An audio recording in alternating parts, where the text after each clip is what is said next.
سلمہ سے روایت ہے کہ بعض اوقات میں ایسا خواب دیکھتا ہوں کہ میں اس سے بیمار پڑ جاتا ہوں، یہاں تک کہ میری حضرت ابو قتادہ رضی اللہ تعالیٰ عنہ سے ملاقات ہوئی۔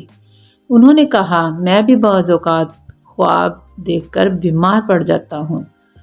یہاں تک کہ میں نے رسول اللہ صلی اللہ علیہ وآلہ وسلم سے یہ سنا،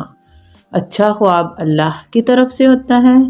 جب تم میں کوئی پسندیدہ خواب دیکھے تو وہ خواب صرف اس آدمی سے بیان کرے جو اس سے محبت کرتا ہو،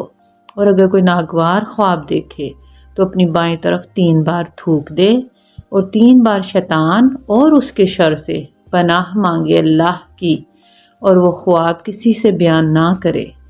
پھر وہ خواب اس کو نقصان نہیں دے گا،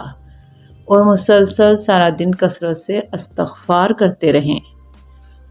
تاکہ خواب آپ کو کوئی نقصان نہ پہنچا سکے۔ اس لیے ہمیشہ خواب صاحب تعبیر کو ہی بیان کریں۔ ہر ایک سے خواب بیان کرنا اچھی بات نہیں، یہ الٹا نقصان ہی دیتا ہے۔